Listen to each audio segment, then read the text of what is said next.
Out tonight to the, we have a joint work session tonight.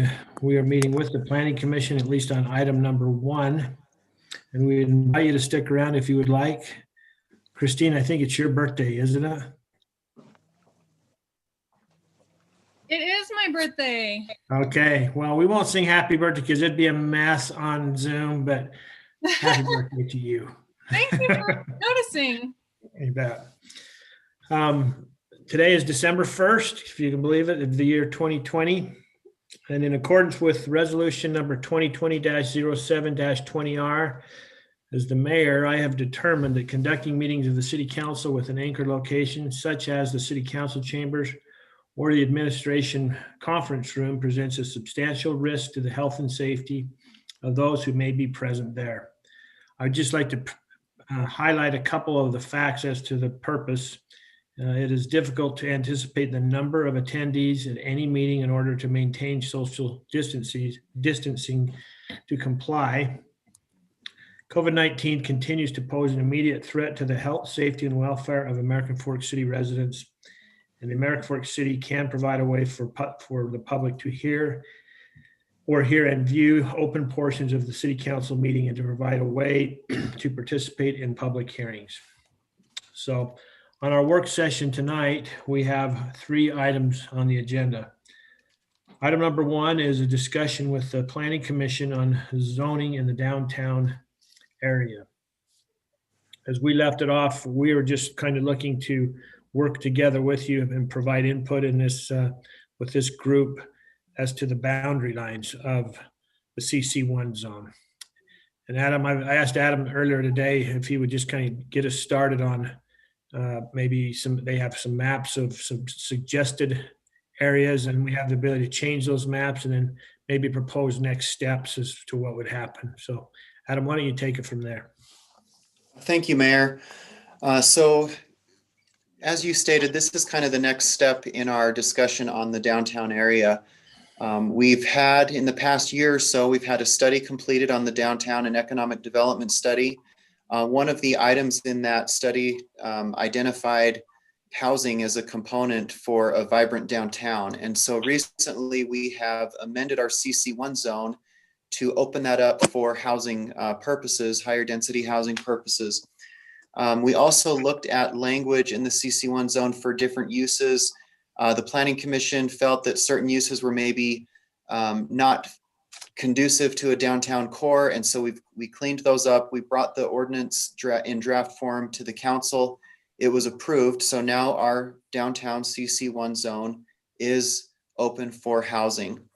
When that was approved, the direction that we got from the council at the time of approval of that, basically the amendment of that CC1 zone, was now let's go back and look at the boundaries of the zone itself. What makes sense for an area to be comprised of this downtown core, this CC1 zone? And so as staff, what I've done is just basically an initial stab at it, if you will. I've looked at the current boundaries of the zone, and what you see on the screen before you is an area trying to kind of fill in those gaps of what might make sense for a cohesive CC1 zone. The areas in kind of the greenish blue dashed lines are basically areas that it could potentially expand to. And then there's a small area of red dash line that could likely be taken out because those are just 2 homes and they're, on the north side of a road, and east of there, that is more commercial in nature. And then where the red dashed is just really strictly residential. So again, what you see before you on the map is areas that there may have been some holdover from older zones, or for whatever reason or another, like the CC2 or the R2 7500 in the middle of that CC1 area. Probably the largest area that I looked at for potential inclusion into the CC1 zone is where the Tabernacle sits. That really is within the core of the downtown.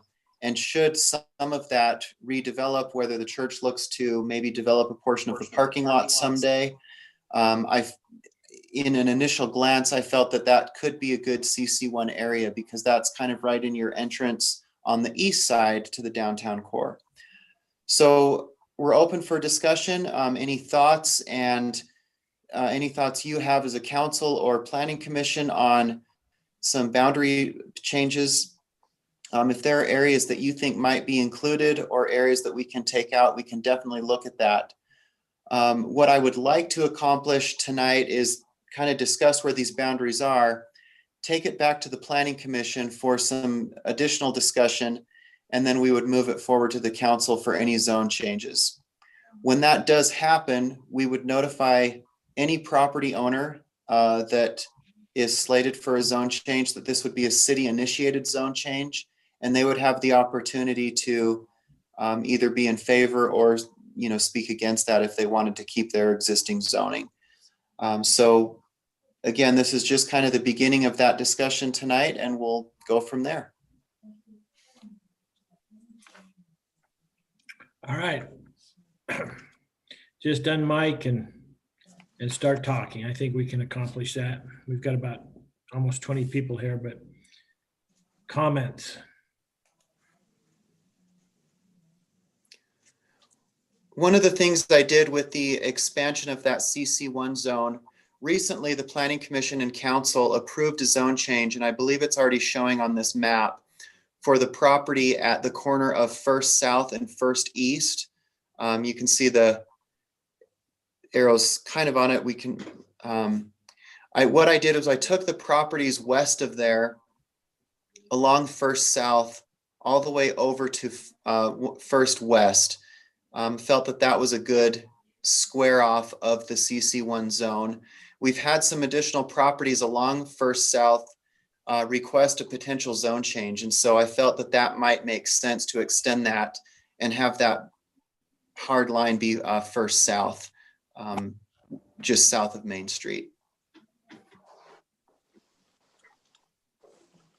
I like the way that Adam squared off the south boundary. I think we need to use the roads as our boundaries, not in the middle of the blocks. There are some areas that there are still, the boundary is kind of the property lines. And the reason that is there is because some of those property lines north of there, like at 150 North, what I've tried to do is run that east on First East and then west across Center Street. Kind of kept that as a boundary, even though some of those are actually parcels instead of roads. I like the overall concept, Adam. I think it's great to try and square it off as much as possible. So Adam, is that north border there on the west side of Center Street? Is that West Lane? Yes, that is. Okay. So I agree. I think squaring it up just makes it, a cohesive look. I think it makes sense, particularly along those roads. It's as we talk about this and have talked about this, that seems to make the most sense for me. It's going to be interesting to see what the reaction is. I know, Adam, you said that along First South, some have asked for a zone change. But it doesn't look to me like this is going to be something that would, well, I guess it could cause heartburn for some that are along there, because that existing zone is not that much different from the CC1. So I don't know. I think this makes it a nice cohesive parcel for the CC1. Makes sense to me. Should make it easier to manage also. Right. There's definitely, this eliminates some of those islands of pre-existing zoning, and it also cleans up some of the notches that are in there from the existing zoning, and it does create more of a core, if you will, for the downtown and what the amendments to the CC1 zone are attempting to do. I have a comment, and I think I heard Stacy too. Maybe you want to go after me or before me. I don't want to cut, but I guess I'm less concerned with how our CC1 zone looks from a map and more concerned with the effect on the road for those neighbors on the south. You know, would they want to face a commercial zone there? Having the boundary as it is right now kind of hides that boundary and allows the southern neighborhoods to still feel residential. So I just kind of want to consider that. I'm not sold either way at this point. I guess I just want to consider, do we want that road to be commercial? Regardless of how tidy it looks on a map, what would be the effect on that road in that neighborhood? So I was going to say something almost identical to Christine, and I'm not married to this idea, but to me, there is some merit to having the back of the lots being the boundary line, because you're creating this neighborhood feel on 100 South when you have houses on both sides of the street, versus one side of the street is then going to be facing a commercial zone. So granted, it might not be squared off on the road, but it could be sort of squared off to the back of the lots. I'm not exactly sure which one is best, but I would like that to be considered as something that might be important for those neighbors on 100 South. And if I could jump in here just real quick, one thought that I had is I think we really have to take a look at it. If you're going from a residential to a 3-story high-density commercial housing project, how would you feel with your backyard being right there? I think it was River Lane there that's right on First South that connects it to, is that Second East that's put in there. When that was put in, the developer wanted 10-foot backyards as part of an interblock development. And many of the neighbors got very upset because the homes were going to be over 30 feet, and that would a 10-foot backyard with a 30-foot home looked pretty intrusive on their backyard. I'm worried what that would do to some of these areas where we do use the backyards, and what does that do to the current property owner that's there that now all of a sudden has high density housing literally on their back property line. So I guess the question is it better to have a high density or 3-story building in your backyard or out your front door? But you'd have the street in front of you at least. I don't know if either one's a really good option. I know that we talked about the homeowner that's on the corner of 3rd North and North County Boulevard. And every time I get to be in a meeting with her, she reminds me of how ugly that building is, that she gets to look out her front yard, even though it's across the street being 3 stories. That changed the character of that neighborhood quite drastic in her view.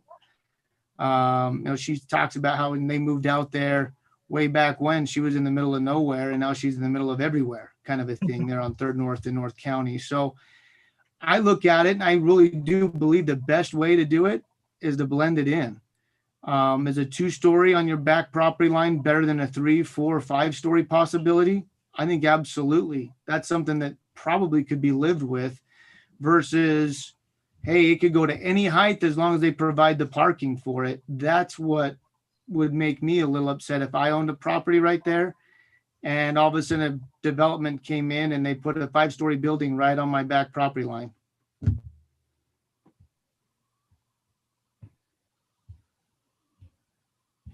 You're talking more like a feathered down approach. I think that's probably the best way, just like we've done in the TOD. We didn't take the high density and put it right against. I mean, if you look at this graph on the top left-hand corner, you got an R1 7500 zone right there. And, right next to the Barrett Builder Supply, the old Barrett Builder Supply place there, that's a side yard that could have 5-story buildings next to it.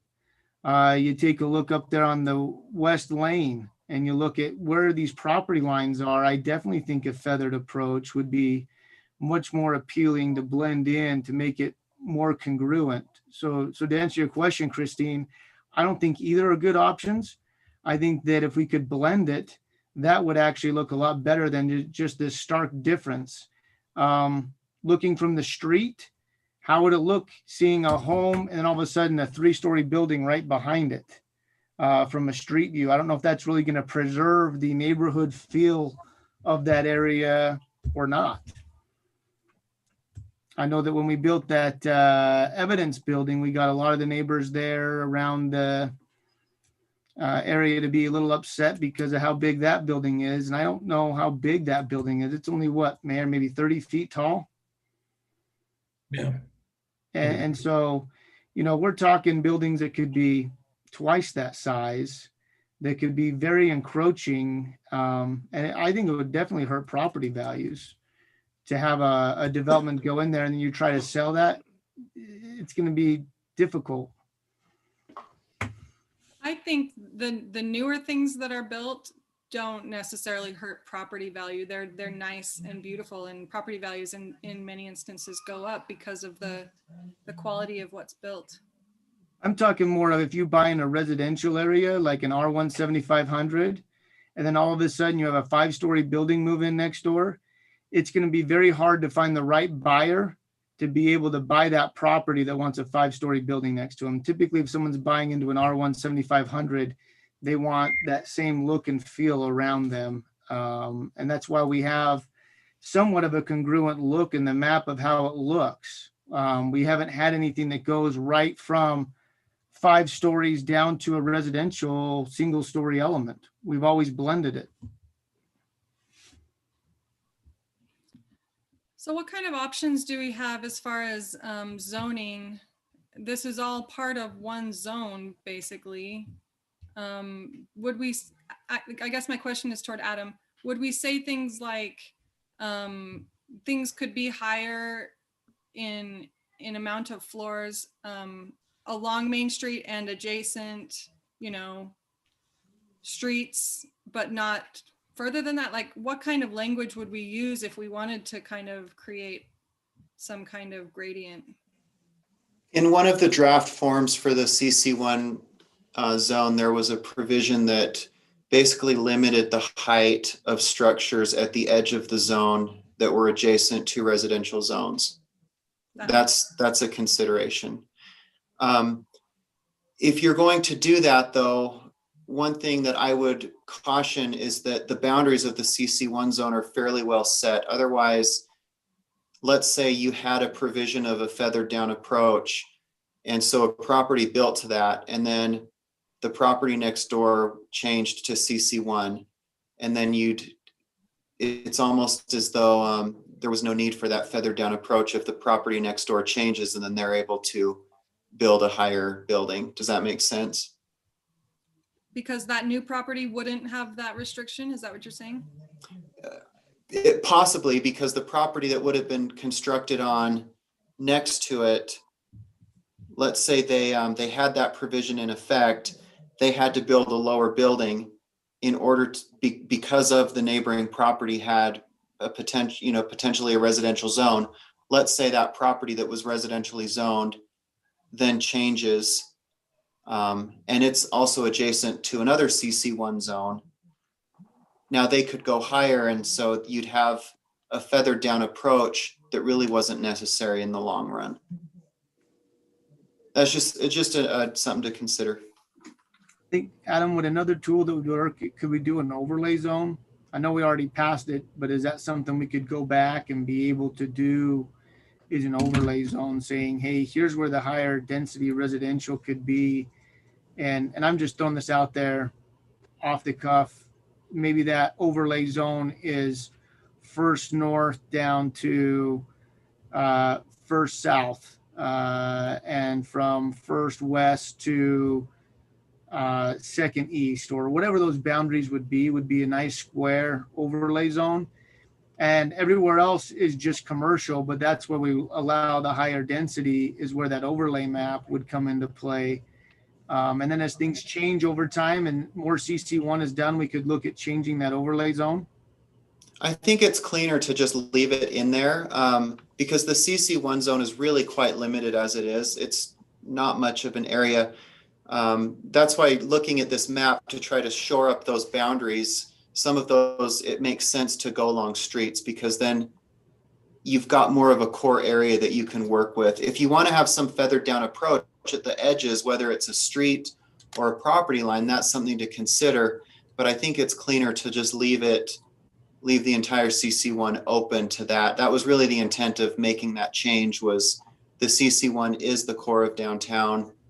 Let's open that up for housing opportunities. Yeah, and I guess that would be my point of the overlay, is saying here is where downtown is at. And I think your boundaries of the CC1 zone can do that. Okay, because at one point we described what was the downtown, and we said it was First North to First South.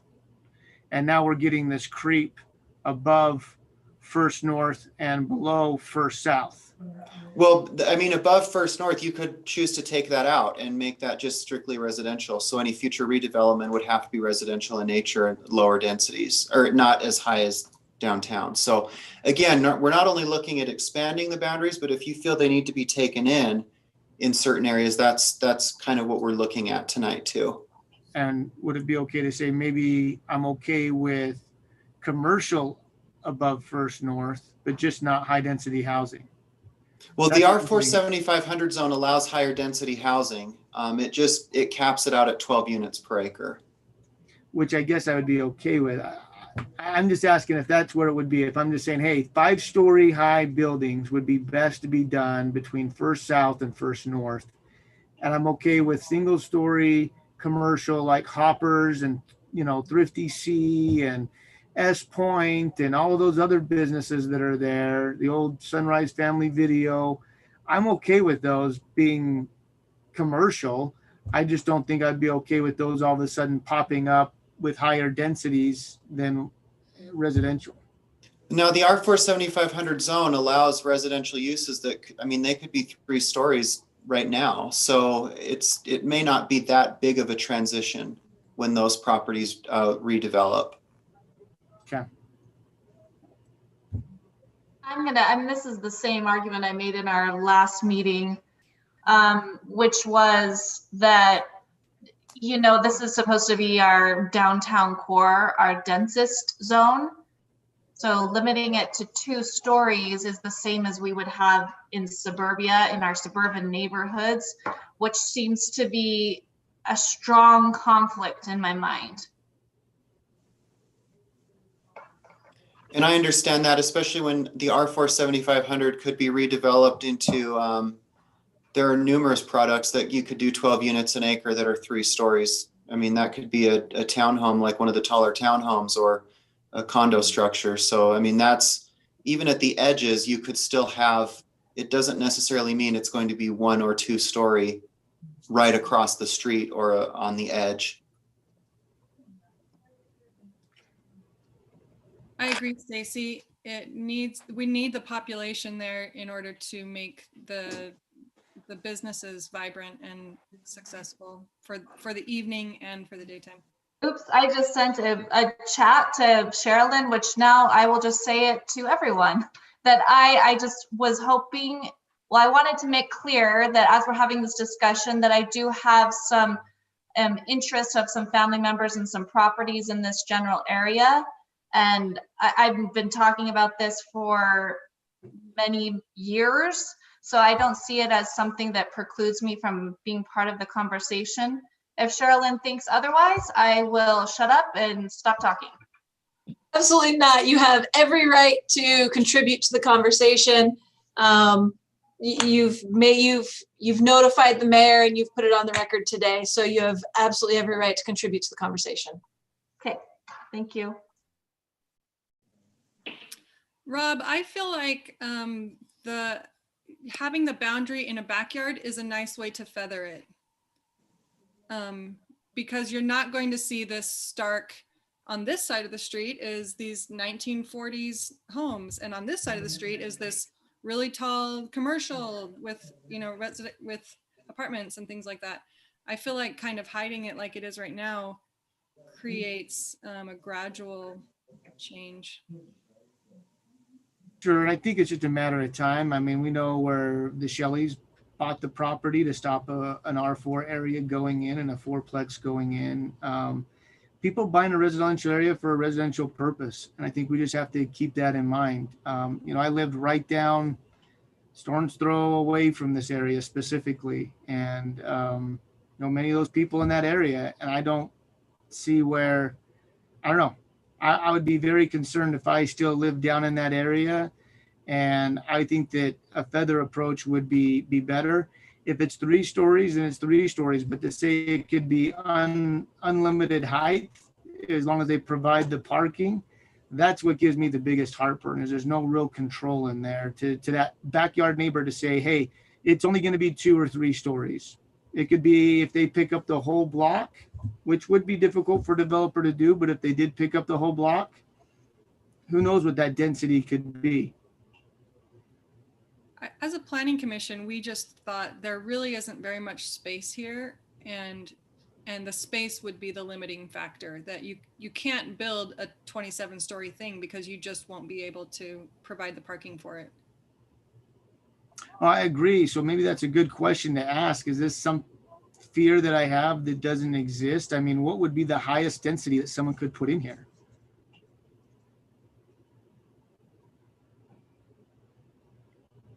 Adam, I mean, really, as long as they can. I don't know that I could answer that. I mean, it's, again, the code is written that if the parking is provided, then there really isn't a cap in density. The most we've seen even in the TOD is in the 40s. So maybe approaching 50, and that's still surface parking. So those are huge areas. Yeah. And then, I know that the planning commission entertained and did listen to a proposal where they would eliminate the parking requirement for higher density down there. So I don't know if I feel like the limiting factor's been there, but I've talked a lot. The other factor that I think that we really need to take into consideration down here is our transportation. We talked about the Harrington going in and the water and utility issues, but we don't bring that up when we're talking high density housing. I think both we have to take a look at it and make sure our utilities can handle this, both underground and our surface streets, because we start adding that kind of density down here. And we don't plan for that kind of density with the transportation, we're going to be in trouble as a city. Our downtown core will just be a traffic jam. I don't know if that's going to be the attractive thing that we want to have either. Well, I think we need to address the parking question as far as, Adam, I mean, let's talk about it. If somebody builds within this, that's in this core, let's just say they'd have to provide their own parking, correct? Housing, yes. Housing, yes. Okay, so where would they not have to provide parking?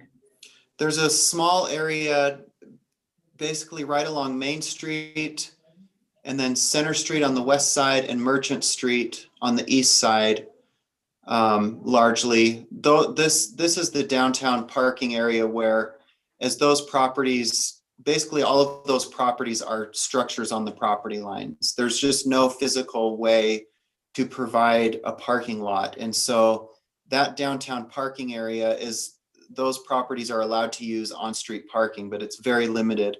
When the zone was revised to allow housing and higher density housing in the CC1, it specifically called out that residential uses must provide their own parking. But a commercial use outside of that map right there would still need to provide its own parking as well. Correct. Yes. All right. Well, any other thoughts? I don't know if we just start going around the edges of this. I think it's more conceptual than it is. Maybe I can just ask this to say that we can narrow this out. Let's talk of everything above 100 North, basically the tracks line and how it goes up into that 150 North area. Is everybody comfortable with that?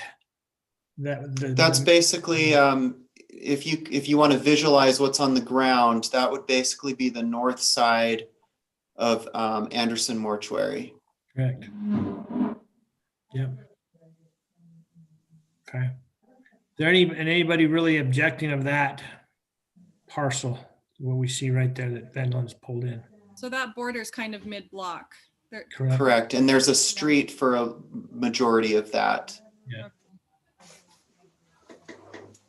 Okay, let's go to the east. Let's go to, what is that, 100 east? I want to move this off with my hand now. 300 east. It gets dangerously close to my house, I'll be honest with you. But, Well, I'm kind of jealous of you. Like you'll get all of this commercial benefit that you could walk to. I'm too far away from it. I don't get to have that. So hey, that track line does not scare me one bit. If there's a transit option, I can just drive onto. You know, a big part of that inner block, that first corner is UP&L. They've had that block or that big area for years. That's probably going to be somebody will try to look at that pretty heavily right through there. Yeah.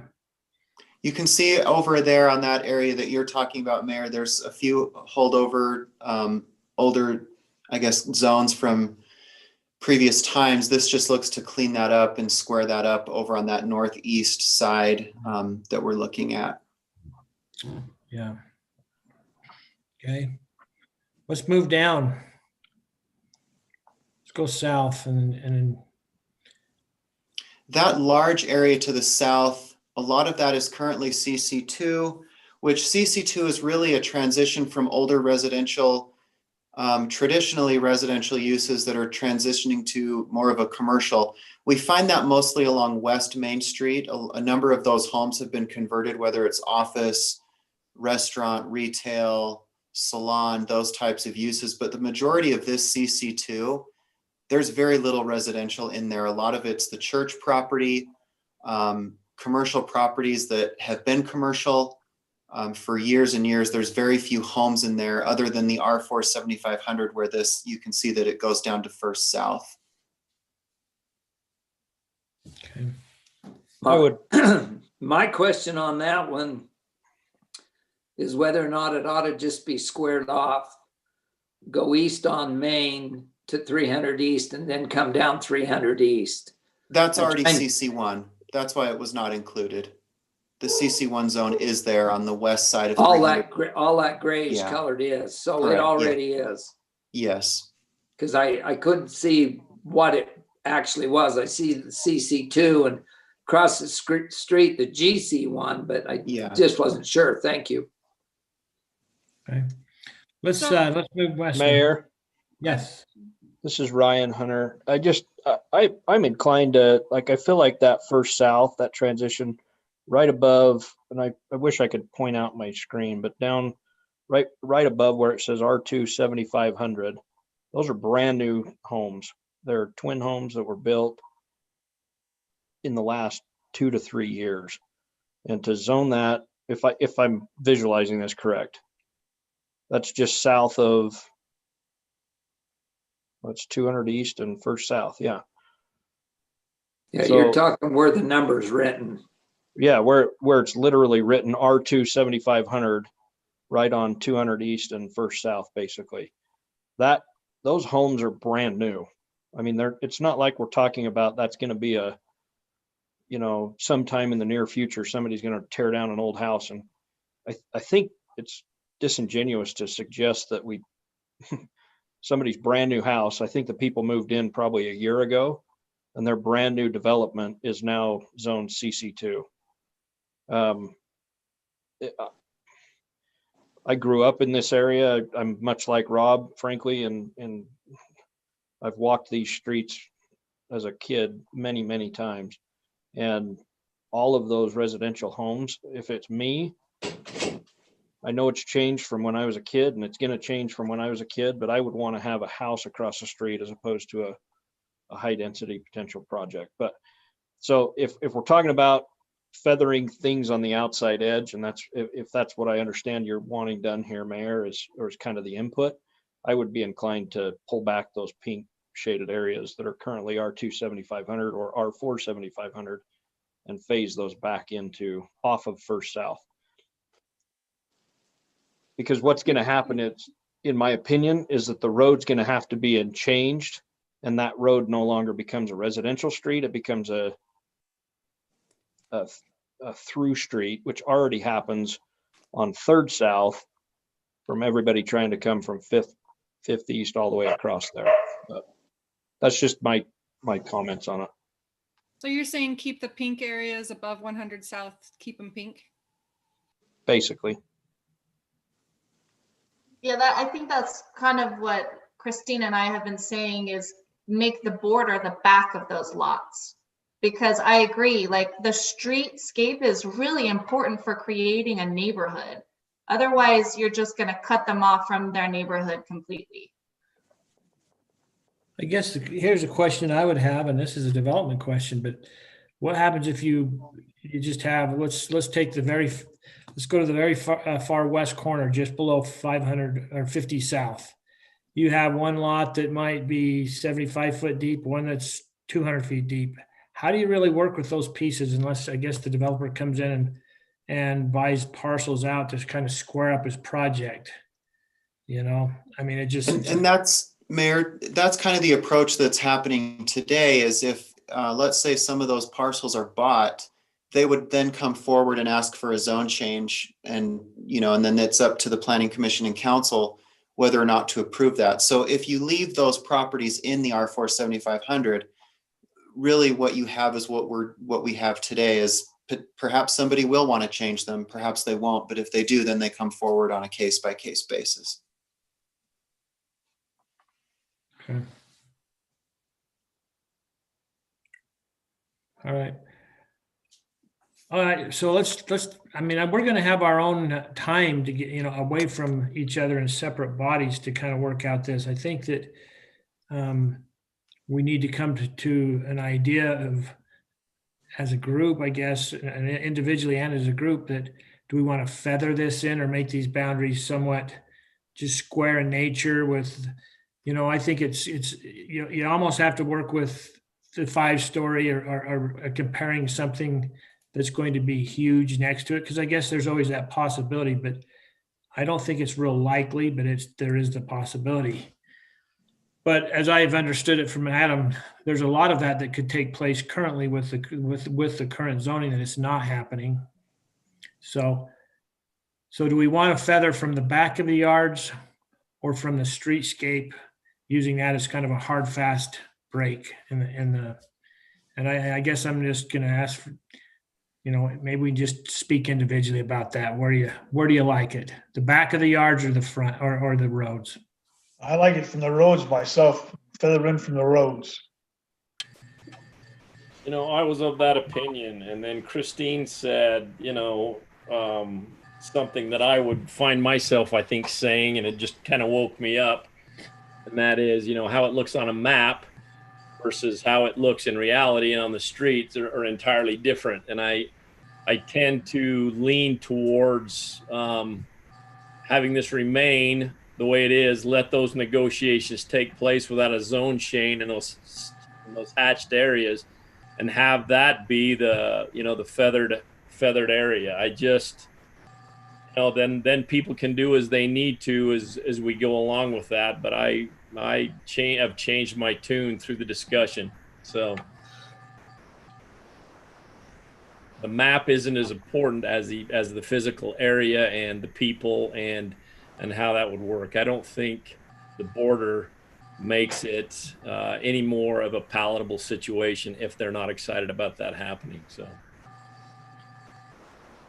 I think we have a recent example of that very thing happening with and I forget the property, but whatever it is on First South and First East, south of the library, it worked perfectly, right? It went through the process that, they were surprised that they weren't a commercial district, but okay, fine. So let's go through that process. And in my opinion, I like that process. I'm inclined to leave it at the back of the property lines. And then in the event that there is a need, so be it, fine. Let's make an adjustment if it makes sense. That particular property made perfect sense because it was adjacent to a library stall, and the back property is a driveway to a multifamily unit. Okay, great. Means it seems very reasonable for that zone, but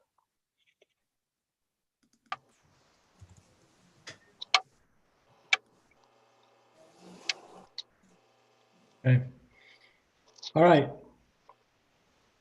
Adam, any other comments?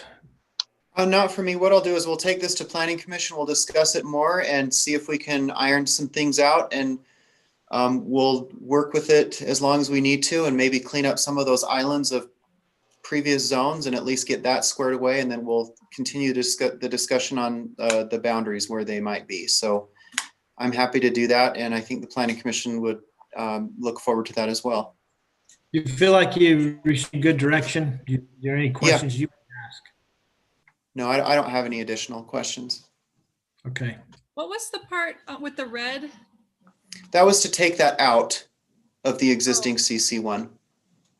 Okay. Those are both residential in nature right now. Okay, and it's just bordering tracks, so that makes sense. Okay. Any other comments? I'm not going to say much, just that I like the backyard. Okay. All right. Well, thank you. We'll, Planning Commission, you're welcome to stay with us for the next two items. We will move on to item number 2, is report by UDOT on the, we're going to say the West State Street widening project. And we have with us Eric Mason. Eric, are you by yourself today, or do you have others with you? No, I'm by myself today. Okay. Well, we'll turn the time over to you. You can kind of tell us where we're heading with this light, and do you need to share a screen? Yeah, I have a short presentation I'd like to share. Can I just do it from here? There we go.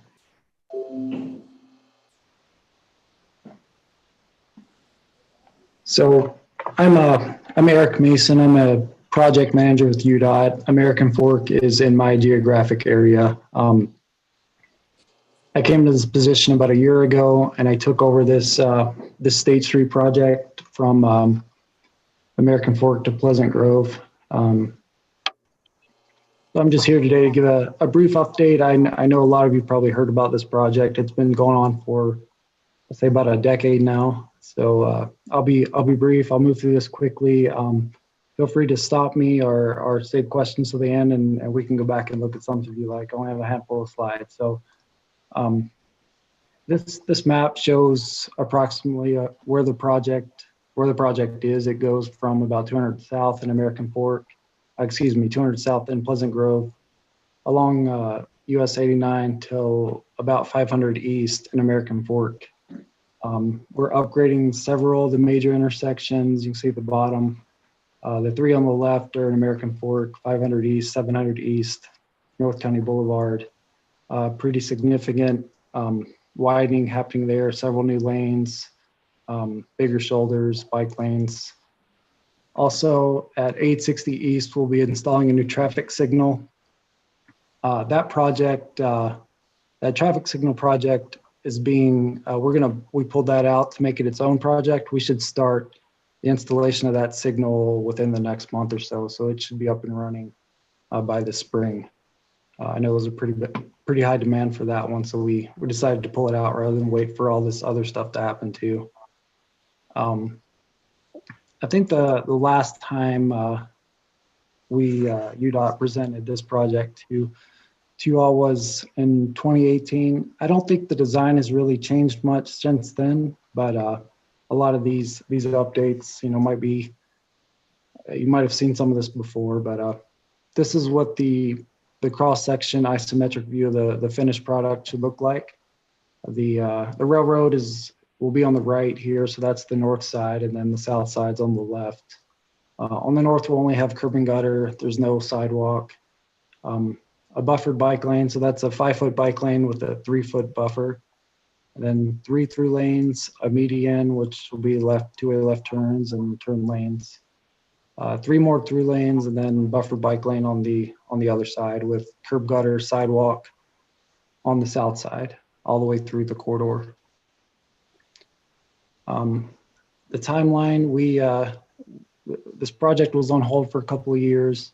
We resumed it in 2017, updated the design through 2018 to add those buffered bike lanes.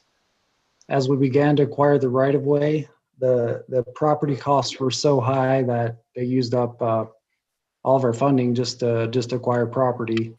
So we had to go back and get more funding to pay for the construction phase. So we're still working on that, but our right-of-way acquisition should be complete in the next couple of months. It says here spring 2021, so that's the plan. And then the next couple of years will be securing funding.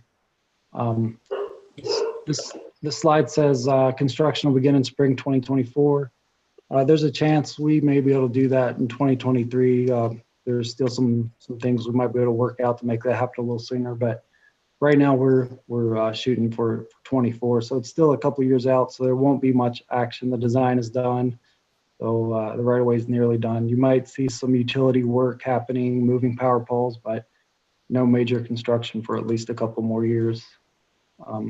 Hey, Eric, real quick on the, as far as is the project going to start from one end and move to the other, or, is it going to start from the east side and move west, or start at the west side and go east, or is it all going to get torn up all at the same time?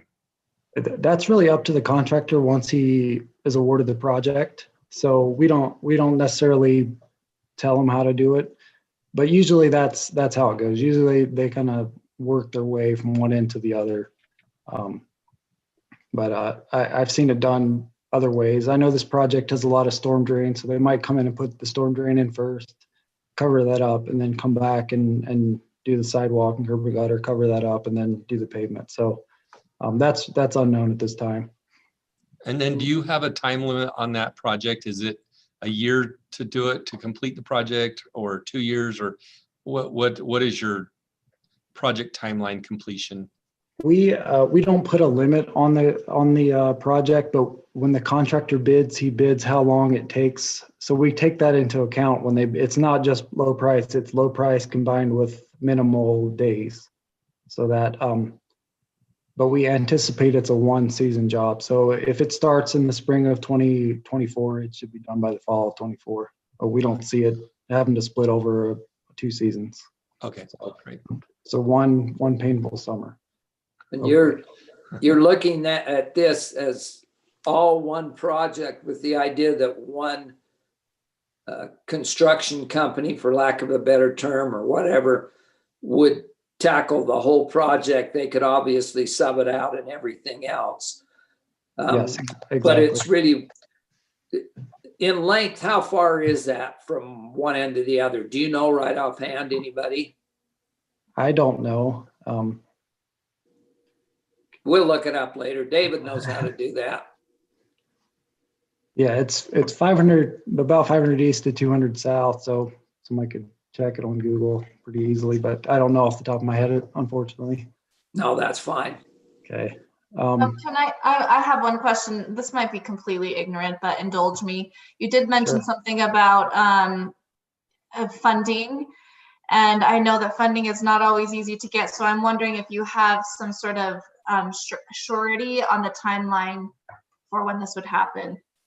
We don't have a surety, but the project is a high priority on the statewide list. Okay. So there are a few projects ahead of it, but if the priorities stay where they are, we feel very confident about 2024, and there's a chance for 2023. Okay, perfect. So, okay. I have a question as well. Sure. With the bike lanes, it looks like on the cross section that the 5 feet doesn't include the gutter pan. Is that right? That's right. That's just the roadway surface, not the gutter pan. Okay. And then I just wanted to make sure, is that lane free of structures like drain inlets or manholes? I think it would be important for that to be a smooth surface to avoid bikers needing to swerve around structures. The inlets will be in the gutter pan, but there could be manholes in that shoulder. I haven't had that question, so I don't know for sure. They would be the smoother lidded manholes, not the bumpier ones. So that's a good question. I could look at that and see where we are with that. There may not be any manholes, but I don't think we've instructed our drainage designer not to put them in there. Okay, I was just going over some, guidelines on bicycle lanes, and that was one thing that they listed. So I think it would be worth consideration. Thanks. Yeah, and if that's the case, this is designated as a bike lane. If that's the case, there shouldn't be any in there. I just haven't had that specific question. My husband cycles, so I have weird questions. Sorry. Oh, no, I understand. Quick question for you, Eric. On 7th East there, we've been told for many years this project came through that you were going to change the elevation on that. Is that still part of the project to do that? Yeah, there is a pretty significant, are you talking about on the north leg where it's a pretty big hump there? Uh-huh. Yeah, we're going to try to clean that up. Yeah. There's a pretty significant change happening on that north leg to fix that. So yes. And so you'll be bringing that down, or are you bringing up the intersection elevation, or what would we be looking at as the solution there? I don't know the details on that off the top of my head. I haven't looked at that in a couple of years. I'm not sure. I think we're doing a little, we're balancing, if I remember right, we're balancing out grade changes out on State Street and kind of back in here. So it's a little bit of raising here, lowering there to meet a happy in the middle. Okay. And Eric, And then- that will also include the, oh, sorry, Rob, go ahead. Oh, go ahead, Clark. Go ahead. No, you weren't finished. I thought you were finished. Go ahead. Well, I'm done on 7th East. Why don't you go ahead? if there's Okay, anything- so that will include also then, Eric, the completion of the sidewalk where we kind of deadhead there. We go right into the dirt, and I've had a couple of calls from people who are jazzy transporters, and basically when they get to that point, there's nowhere to go to cross the tracks safely. So, Yeah, so are you talking about on the north side there? yes.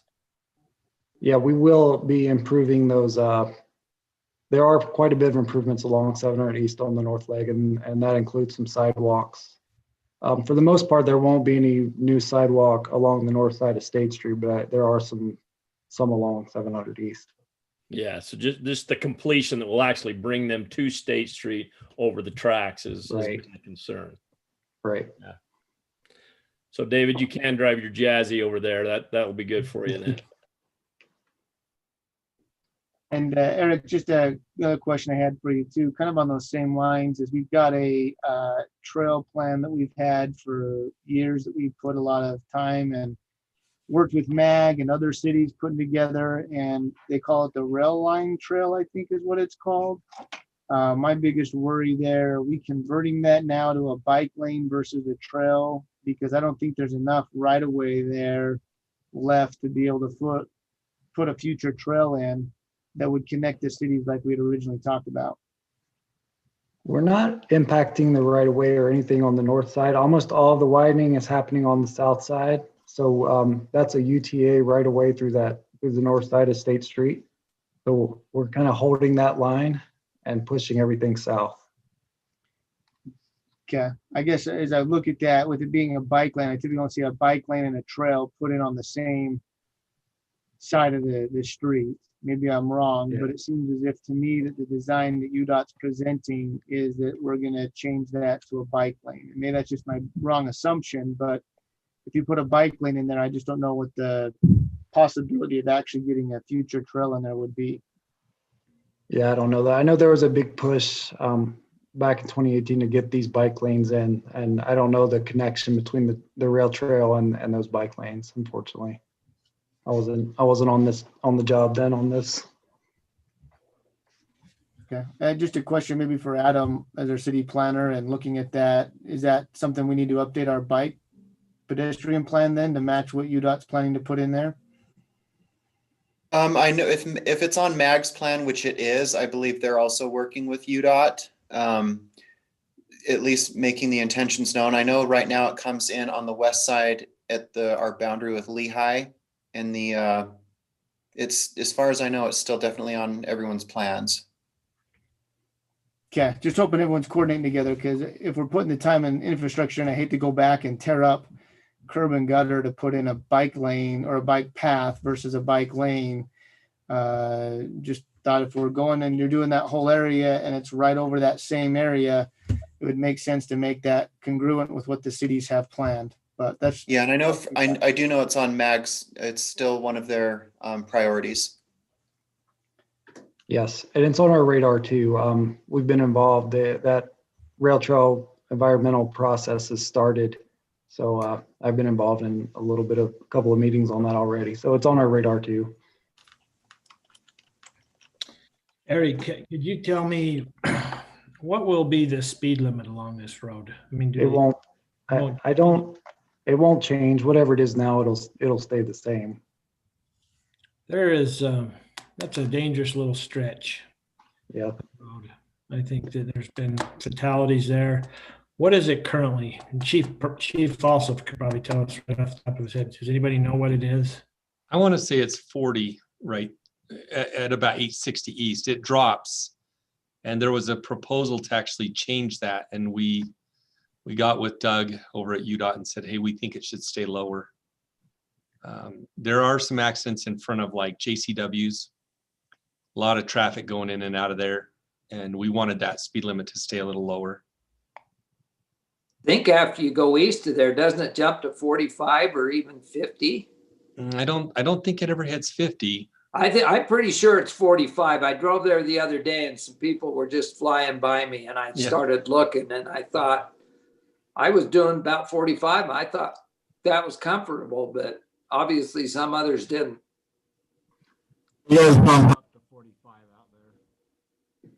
I don't have the signing plans. I with me, unfortunately, but whatever it is now, it'll stay that same speed. If you want to get it reduced, like we just said, there's a process that we can go through to look at that. With these improvements, though, the inferred design speed, since it'll be a bigger, smoother road, people will feel like driving a little faster, though. So yeah, we're not going to help that issue. and Eric, just my final question I have. I know that UTA came in and recently gave us a presentation about bus rapid transit through Utah County. And is there a potential where this project would change with that proposal if that comes to fruition? No, this project's design is complete. I've heard about that, the BRT line, and is that the north central study, I think it's called? Yeah, the north central corridor. There you go. I don't think it impacts anything on our project directly. I think it might come down North County, but okay. I just thought shouldn't impact our project. The turning lane was where they were going to put the cars through like they did on University Avenue, but maybe I got that wrong. I just wondering how that would affect, because if you've got a 3-lane highway each way now and you're putting a transit opportunity in the middle of the road and we already got casualties that are happening there, just hoping that all agencies are really coordinating and that we're using the best use of taxpayer money, putting it in there again. Just hate to put it in to make changes down the road. I know that's probably the biggest complaint I get from residents. Yeah, absolutely. Dad, how you doing? Doing good. Hey, what a call for. I went down to Cow Ranch. All right, is there any other questions? I'll ask Chief Brims if you might want to mute. Everybody's out, so for every one. By the way, Kevin, that length of that segment is 2.25 miles for this project. Not very long, really. Yeah, just over 12,000 feet. It looked to me like the police chief came in and then went right back out. Did he want in? I just mentioned that it does bump up to 45 out there. Okay, and that's the highest speed there. That's the highest posted speed. It's not the highest speed. Yeah. Yeah, the speeds will probably increase after this project, like I mentioned. They'll probably double is all. Yeah. So that's really all I had, unless there are more questions. We have I think you're aware of this, a project hotline, email, and website if you're interested. Also, like I said, I'm the project manager of American Fork City. If there I work a lot with Aaron Wilson at American Fork on a lot of issues, including this project. So I talk to him probably at least once a week. So we're communicating with your city, but if you ever have anything, feel free to reach out to me, or I'll go through him to reach out to me. But if any other questions on this or other projects? Thank you, Eric. Thank you. It's good to know what's coming. It really is. So thank you, Eric. Appreciate you spending some time with us. You're welcome. Thank you for the time. All right, we'll move on to item number 3 is a report on the strategic goals. And we'll give the screen up to Camden for this.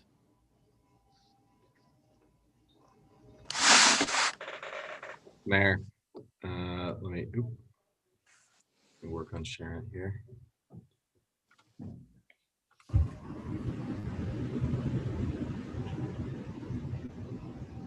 Okay, does everyone see that?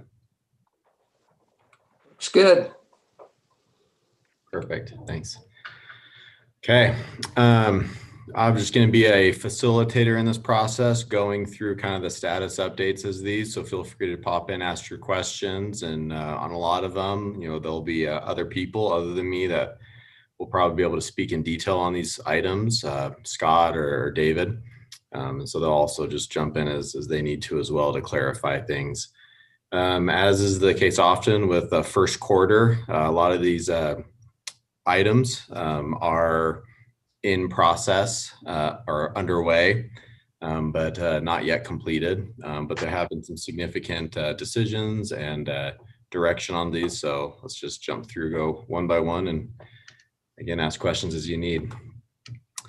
So the first category is our fiscal responsibility, and in there we put property tax. I know that was an important discussion in which we need to kind of evaluate where we're at as a city in terms of needs, costs, and how we are going to fund those things. And then once we kind of have that picture developed, we can then say, what does that mean for property tax as a funding source for our needs? We're currently kind of going through that process, looking at our more in depth at our facility needs, our personnel needs, projecting those out into the future, adding that into the forecast model that we have, but even looking past the 5 years forecast model. And we hope to be able to kind of have a better plan in place for kind of what the overall costs of all those would look like to help inform council as you guys and staff as we discuss the possibility or the need of property tax increases. And then as part of that, I think the very next question, as you guys had talked about, is do we want to have a pegged rate where we do these incremental adjustments over time, or do we want to do kind of a one-time one where we're capturing the identified needs? And so bottom line is we're going through the analysis right now, and we hope maybe as part of the budget work session that normally happens in February, we probably can talk about it more in depth. Any questions or additional comments maybe from David or anyone else too on this topic? I think you covered it well, Camden. There's a lot that will go into this discussion, and we definitely will have to decide what those needs are, and then how we want to approach that, and then also timing. Timing is always a critical issue for a city. So, yeah, thanks, David. Next category is infrastructure improvements, and we had 3 different areas that we were focusing on. Is just an overall infrastructure plan, fiber, and then 200 South specifically. For our overall infrastructure plan, Scott was going to look into kind of creating a 5-year plan, maybe one every month, kind of focus on the next year and put that together. We have the year 1 put together, fiscal year 2021. It's on our website. We've communicated. We even shared it in our citizens want to know, kind of, it was its own topic in that article to the residents. I know Scott and all of his department are also really working on the next 4 years to create a total 5-year plan. Part of the goals of that were to make sure we're capturing not just roads, but all the utilities underneath the roads, but also to kind of look at what funding we have available right now and to see to what degree we can work within that to accomplish this, or to see what can be accomplished with it. But as part of that, I think this will also be a point in our property tax discussion as well, to see if there are a need for property taxes to go towards roads and helping cover some of the costs so that we can get more done quickly. And Scott had to jump off, Camden, so I just want to say a couple things. Yeah, I've been working with Scott and Rebecca pretty closely on this plan. They're prepared to send that within the next week or two to the city council for the 5-year plan. And the funding is based on the budget, our current expected budget for road improvements. Remember, that was a big discussion we had at the last budget retreat. Do we build the plan to the budget, or do we budget to the plan? And so, a safe spot, a safe place for us is always to plan to the budget that we already have allocated. And so that's what the engineers have done. They've looked at our budget. We've given them, an annual amount that we know we have set aside. And so they have built the plan to utilize every dollar of the budget that we have. Now, that doesn't mean that the council can't say, hey, we want to do more, and we want to get some more funding to go towards roads, and then we can add projects to it. But right now, the way that the engineering group has been looking at this is they are building the plan to the budget that we have. So that'll be ready for the council within the next week or two. Thanks, David. It's good clarification. The next item under infrastructure improvements is fiber. And this is kind of, I think council still recognizes this in the last budget workshop as still a need to be addressed, but we kind of wanted to start from scratch. And it's the beginning step would be to once again kind of gauge the interest, the need, appetite in our community for fiber. I think the very beginning step is we're adding just one simple question in our community survey that we're doing right now, actually this month. We just added a question asking if a resident would be interested in the city looking into fiber. Let's see if I can hold the exact question, but that'll help inform us on the demand that's in the community as we, or the appetite for it. And then with that, we probably will begin discussing options at that point. So this isn't necessarily we're doing the specific course of action, a specific option yet. We're just trying to get feedback from the community. There's an open-ended section where if they just are for it, yes. If they're definitely not, no. But if they want to add any kind of context, they can write some comments in there too. And so we can go over that as part of the budget workshop that's going to be in February. And then after that, I think the remainder of the year and into the next fiscal year, we'll be going more in depth and looking at the plans, the different options. With that, Camden, just a quick comment that I have is, just as one council member, as we went into that discussion and looked at that, I think the one question is good, but I think we got that answer. When I talked to a lot of different residents, it was, well, sure, I'm for faster fiber, or sure, I'm for this. But then when you get into, okay, it's a utility, or, here's the things of it, that changes the dynamic. And they said, well, I would have answered that different had I known I would have been forced and I couldn't keep my, to pay a $10 fee or whatever it may be. And for me as a council member, I think that if you go out and just ask anyone, hey, would you like a faster car? Sure. Why wouldn't I like a faster car? Okay, well, here's what it's going to take to get it. Are you still in favor of it? Do you know what I mean? Yeah. I know we're kind of going back to square one and early in the process. So if we're going to go out and do a survey, for me, I'd love to have just maybe a little more around it. Otherwise, it doesn't really give me the context I'd be looking for as a council member to formulate, or I don't know how it'd be helpful, because I think it'd be the same answers we got in our last survey that we got. Yeah, I know that's a good point, Rob. If it might help to clarify two different things. The question specifically we're asking is, I can show you right here. Are you interested in the city exploring options for a citywide fiber internet? So it's not just, do you like internet or do you like fast internet?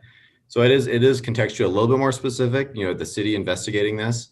And we thought this would be a good first step because we felt like, among other stuff, there was some question of not necessarily the legitimacy or maybe legitimacy of the last survey, but that it didn't get enough people, that not enough people saw it. And we're hoping with the numbers that we normally get with this survey, we'll get the first read on our community on the interest. And so we can kind of put that to bed. And then I was talking with David about this just a little while ago. We probably think, based off this, we can then have those discussions on the different options. And then maybe mid-year or at some point next year, we can actually follow up with a more broad survey that's just dedicated for internet specific so that we can inform them a little bit more and get more specific feedback depending on the items we're considering. So this will be kind of, we're thinking this will be a two-part thing, but we thought there'd be value in just adding this one question now, just based off some people's concerns that we didn't ask and that we didn't get this to enough of the community to just gauge the initial interest. Do we benefit at all? And this is wide open. I don't have a preference, but I guess I do have a preference, but do we put the addition to that sentence that says exploring citywide fiber as a city service to that question rather than just exploring citywide fiber? I think that's kind of implied in the question, and maybe we should have been more clear on it, but are you interested in the city exploring the options for citywide fiber? In other words, we're not really asking, hey, do you think it would be good for an outside entity to do this? Well, it's the city exploring the options for a citywide internet. And so maybe we could have been more clear on that language, but that's the intent is, to your point, Clark, it's the city doing it. Yeah. But I think, David, as I read that question, citywide looks more like a geographical description than who's running the service. Does that make sense? I don't think people are going to pick that up on myself. Yeah. But maybe it's just because I'm dim, but it wouldn't be that much wide fiber internet as a city service. I don't know. I think that isn't going to hurt anything. We haven't had a lot of responses yet. I could adjust this question and it'll kind of reset the clock a little bit. But I could add, so as a city service is kind of what we would maybe add to the end of this one. Yeah, that's what I would think. But I think we've got the time, but we'd want to do it. I can do that tonight, and how does everyone else feel about that? That's better clarification. I think it's good. I mean, there's lots of cities out there handling their fiber needs different ways, right? Some are contracting with third parties to put it in citywide throughout their cities. Some are doing it where they don't own the infrastructure. So private partnerships, other things of that nature. So I think as a city service would be good. But I think that it'll be a good starting point. If we're going to do another survey down the road, I think that would be a better way to gauge where residents would see and what their desire is out there. So I'm good with adding as a city service for the first go around. Okay. I can update that tonight. Again, we're just right on the beginning side of this, so we haven't gotten a lot of. So from the standpoint, I'm not taking a straw poll, but Barb, Stacy, Kevin. Yeah, let's let everybody weigh in on this. I like the idea because it makes it a little bit more transparent. Okay. I will update that. Stacy, how do you feel about that?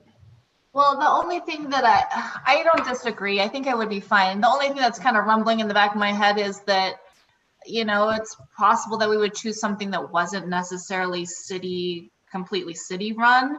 So it might not give us the correct information from the survey, but it might be okay because it would give us that subset of people that are okay with a city run service. So then we would know that. Okay.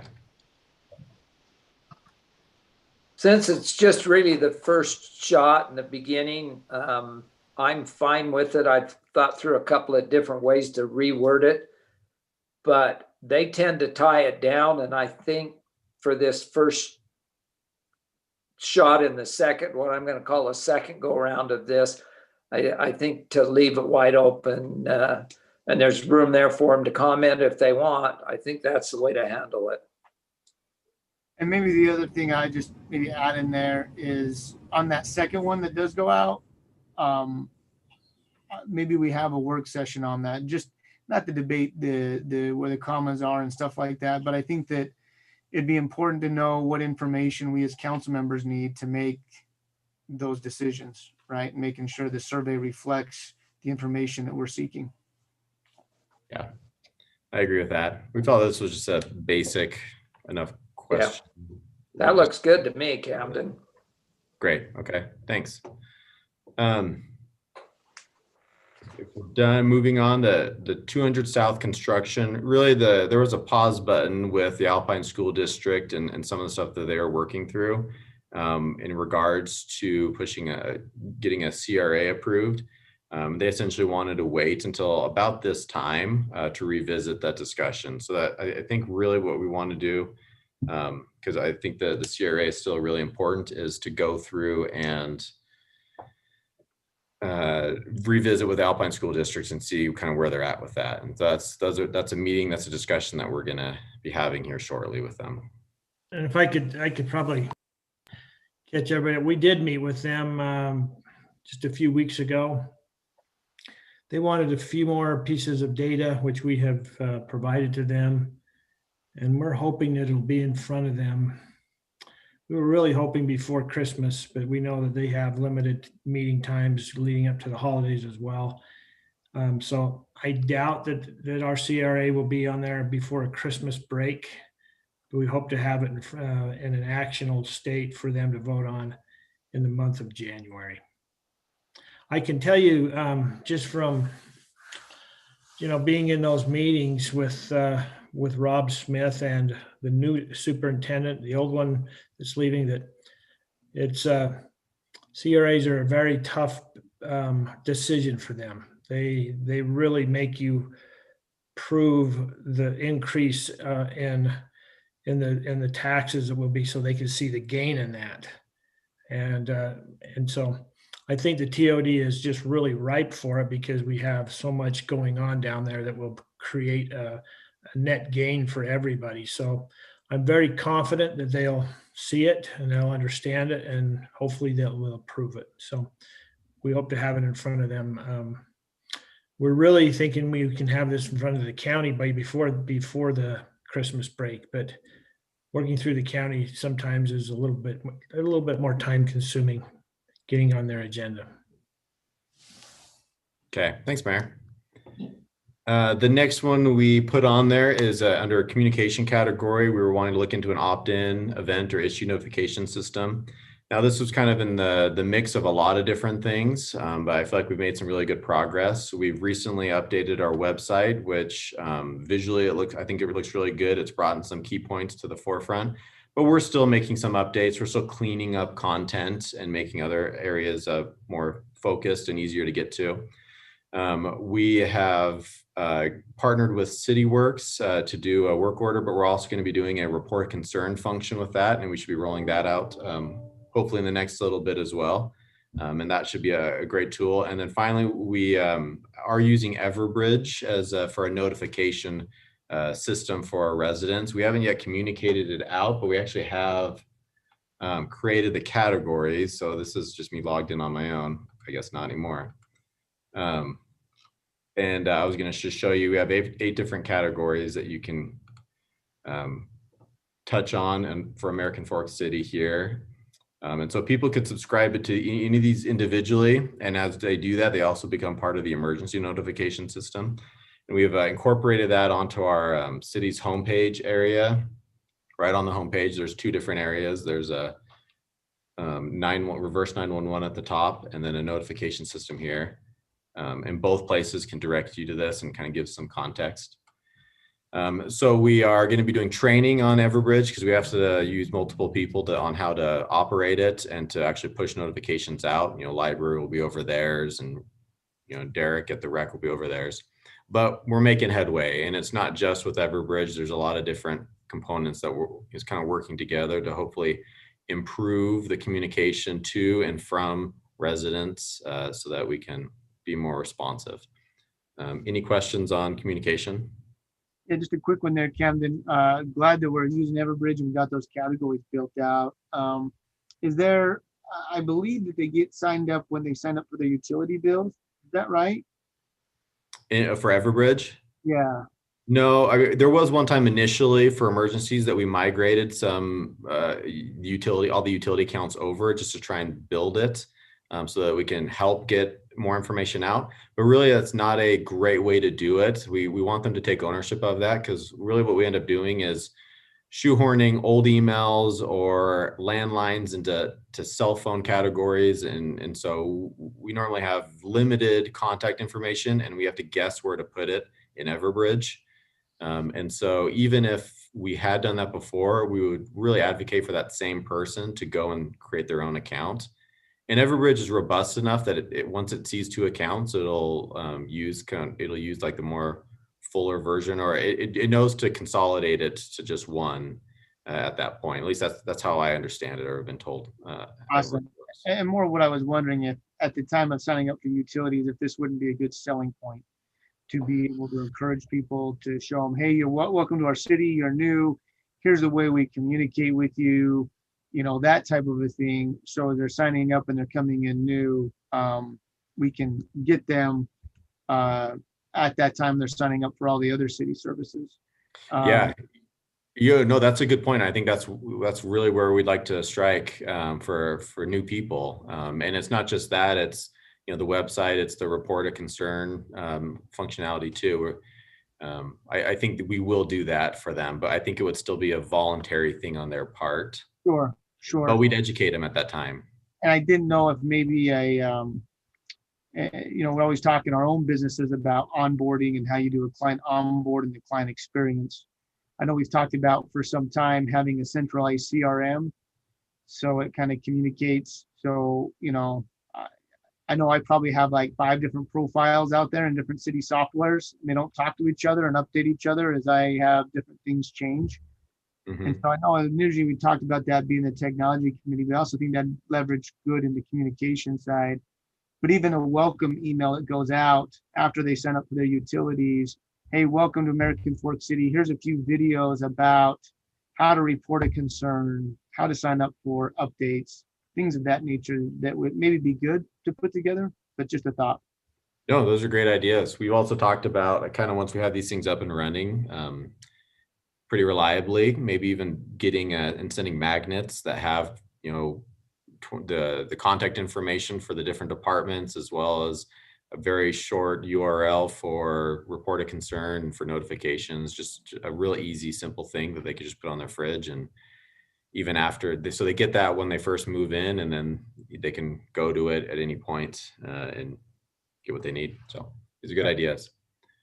The next one, water preservation. So we were looking at our water and sewer lines. So one of them is looking at our current operations, our current infrastructure. That really goes into the 5-year infrastructure plan that we're doing. But I know one of the discussion items that were talked about is kind of looking at the subsidies for water and PI. And I think that's being evaluated as part of what, you know, Scott and the engineers and David are working on. So I don't know if there's anything we want to add to that other than it's coming. You know, we'll be reporting on that in the near future. Then there's 2 other, they're separate, but we're also looking at our PI metering, coming up with a plan to develop and phase that in, since that's going to be a mandate we have to fulfill in the next little bit, as well as maybe a water reuse program, working with TSSD to capitalize on reusing some water to gain more into our system. That one will require us kind of putting together more of a feasibility plan, maybe working with some engineers to kind of put that together so that we can approach the TSSD with more specific details and more specific information. Just real quick, Camden, I know Scott Senspauer has already engaged Horrocks engineers to start that preliminary work and preliminary discussion with TSSD. So that one's on its way as well. Thank you. No, that's great. Thanks. 2 quick questions here, Camden. Sorry. Oh yeah, go ahead. On the PI side, I know that we talked about, we put in the budget to buy the meters as part of that water preservation. Have we talked about how to read those meters? I know we talked about smart metering and making sure we buy the right meters that have the technology in there with that grant that we got. Do you know where we're at on that side of things? I couldn't say.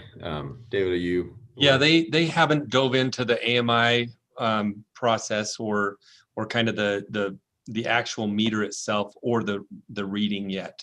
They haven't even looked at that quite yet. Yeah. But they will. I think that goes hand in hand with the fiber discussion and seeing what Orem did.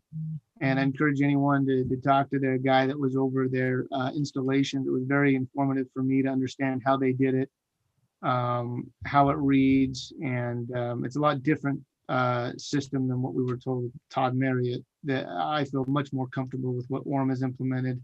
But just a thought there on that water preservation side. And then the other flip side to it, with the pandemic and then an earthquake in the middle of the shutdown, if we all remember that back in the spring, it kind of brought to mind, and not that we have to have a big discussion tonight, I plan on bringing it up in the budget session in February, but I think we really ought to look, we've talked about it for a while, about a generator for our water system.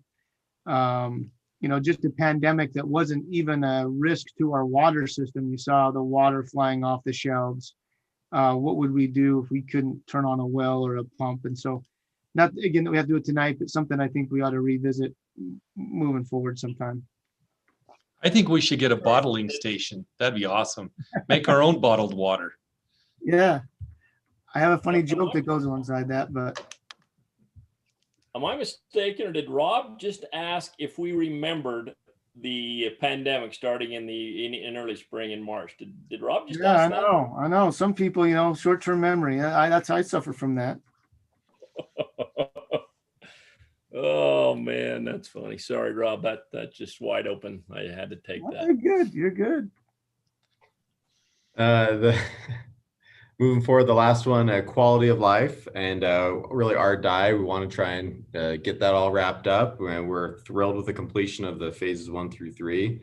It's been a great, beautiful thing to have. We want to try and finish the parking, I'll loop it around our die and improve the parking that's there, including another roundabout. I know that there's design work going on, and maybe that's even going to council for discussion in the next near future, that roundabout specifically. The other item we're focusing on is acquiring additional property from Fox Hollow. In order to do that, I think we've worked on an agreement, but we also want to design or do some rough in-house design work to show exactly what we are going to go to the golf board, the Fox Hollow board to request. And so we're just going to kind of draw those plans up in-house and then take it to them and see if we can get the additional space we need so that we can finish the road on the north side of Art Die so that we can ultimately loop it all the way around. So those are the initial steps. And then from there, we'll be discussing more design work, working with engineering firms to kind of give us better, more accurate costs to finish this off. And then really that's kind of what will help us have the conversation we need in terms of how to fund this project once we know really what the costs will be. So we'll starting with just getting the property and working on the roundabout, at least design work for that, and then we'll go from there. Just another question. Kevin, real quick, under the fund, can we specifically put in there, because I know we talked about it in our meetings for this current phase, but I don't know if it happened, actually putting in an application for the county funds. Again, having talked with 2 different commissioners and getting their insight, I think there's a lot that we could do to go after. Now, though, one of those seats is going to change, and who knows if we get it or not. But for one of them to say they didn't even know what Art Die was hard for me to even believe. I don't know if I still completely believe that, but on the flip side of it, I think that they gave some great advice to me, and I've talked with Clark, and we wanted to go talk to the Parks Committee and Recreation Committee about how do we create ambassadors to help with that and kind of lobby it. I know it kind of hit roadblocks, but I would just love to get everyone on the same page and see if we really can't go after those county funds. Yeah, well, I think we should apply for them for sure. I'm with you there. And I think it's more than just the application. Again, it's data collection. Having them experience it, take a look at it, see what it is. I've started going down there and just taking random pictures. I'm sure Falsla has been called a few times on some creepy guy out there taking photos of people. But I mean, that park has been used for so many different activities that really is a regional reach from the huge cross-country event they've had there 2 or 3 times now. Is amazing to take a look at. And I don't think they get that feel from, anyway, I would just love to bring them out there and get them to experience it. Yeah. You know, if we could bring them out on any one day, I think it would be on the cancer run. Because that's when it's just packed, and then it all ties into the trail systems. And it's when it's probably used at its fullest potential countywide. And we have people from outside of even out of Utah, even out of the United States, that will participate in the cancer run. And I think if you take a look at it, there's only a few places around where you could really kind of cross over a boundary and feel like you're in a forested area in the middle of an developed city. And this is still one of those areas that still has that exists. And part of what they talked about was, you know, I think doing surveys throughout the week, talking about the different uses and where people come from. I did that just sporadically with the disc golf, and you know, people from Payson are coming up here to play on that on a regular basis. So there's a lot that I think we could do if we put together a good, I'm going to call it lobbying plan versus business plan, to get out there and really help educate not just the commissioners, but also the committee members, like our park tax committee members. So you're getting it from the grassroots up. And I would love to see if we couldn't put together a task force to really get going on that. That's great. Good insight. Thank you. And that's it. Those are the goals. Any other questions before we finish? Okay. Thank you so much. Good job, Ken. Thanks. Okay. That being said, we'll adjourn, and I'm just going to prepare the council. We've had a couple short meetings the last few weeks. I don't see this one being real short next Tuesday. We'll pay the price probably from having some shorter ones, but we'll have packets out on Thursday. We feel like we can have everything in one packet. There might be a few things, but it's a big one, and so we're going to get it to you as soon as we can, and so you have plenty of time to digest it and understand it. So that being said, we'll have a wonderful night. Thank you again. Thanks, Christina, for the Planning Commission. Thanks everybody for coming to my birthday party. You're welcome. Happy birthday. Hey, Ty. Happy birthday. Thanks for coming to the party. It was great. The cake tasted so good. Yeah, it was my where's the favorite kind of cake? cake. It was a good one. It was a swinging party. Yeah. We'll see you guys. Thanks all. Bye. See you all.